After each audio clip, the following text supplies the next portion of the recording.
Hi, இன்னைக்கு டேல என்ன ஆச்சு அப்படின்னா, மார்னிங் நேரா கிளம்பி ஆஃபீஸ் போகல. ஆக்சுவலி இன்னைக்கு வந்து பாட்காஸ்ட் சீரிஸ்க்காக வேற ஒரு பக்கம் போயிருந்தேன்.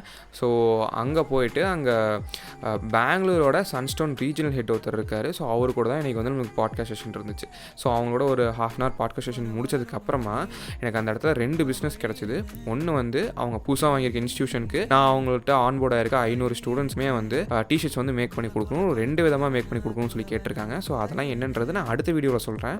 நெக்ஸ்ட்டு அவங்களுக்கு வந்து பிளேசரும் கேட்டிருக்காங்க. ஸோ அதுவுமே வந்து எனக்கு கிடைக்குமான்னு சொல்லிட்டு நான் செக் பண்ணி பார்க்கணும். அண்ட் இந்த 2 பிஸ்னஸும் வந்து எனக்கு கிடச்சிருக்கு. மூணாவதாக என்னன்னா, என்னோட ஓன் பிராண்டுக்கும் என்னோட ஓன் டிசைனுக்குமே வந்து அதை லான்ச் பண்ண போகிறதுக்காக அவங்க சைட்லேருந்து எனக்கு வந்து மார்க்கெட்டிங்க்கு ஹெல்ப் பண்ணி கேட்டிருந்தேன். பிகாஸ் நான் அவங்க கிட்ட தான் படித்தேன். அதனால எனக்கு ஆஸ் அ ஸ்டூடெண்ட்டாக நான் அவங்ககிட்ட வந்து ரிக்வஸ்ட் பண்ணி கேட்டிருந்தேன். ஸோ அவங்க வந்துட்டு ஓகே, நீ எல்லாத்தையும் முடிச்சுட்டு வந்து எங்கிட்ட சொல்லி எப்போ பிஸ்னஸ் ஸ்டார்ட் பண்ணுறியோ, எப்போ வெப்சைட் லான்ச் பண்ணுறியோ அந்த டைமில் எங்கிட்ட சொல்லி நான் மொத்தமாக உனக்கு ஆக்சஸ் கொடுக்குறோம். எங்களோட கிரெடென்ஷியல்ஸ் யூஸ் பண்ணி நீ எங்கள் சோஷியல் மீடியா பிளாட்ஃபார்மில் வந்து அதை லான்ச் பண்ணிக்கலாம் அப்படின்னு சொல்லிட்டாங்க. ஏன்னா அவங்களோட சோஷியல் மீடியா பிளாட்ஃபார்ம்ஸ் எல்லாமே நான் படிச்சிருக்கும் போது நான் தான் ஹேண்டில் பண்ணிட்டு இருந்தேன். அவங்களுக்கு போட வேண்டிய post and digital marketing contents எல்லாமே நான் கொஞ்சம் கிரியேட் பண்ணி கொடுத்துருந்தேன். ஸோ அதுக்கான ஆக்சஸ் வந்து எனக்கு கொஞ்சம் இருக்குது. ஸோ அதை நான் யூஸ் பண்ணிக்கலாம்னு சொன்னாங்க. இன்னைக்கு டே இப்படி தான் முடிஞ்சு. இதில் இன்னும் கொஞ்சம் எக்ஸ்டெண்ட் ஆகும். அதெல்லாம் நான் என்ன பண்ணன்றதை நெக்ஸ்ட் வீடியோவில் சொல்கிறேன்.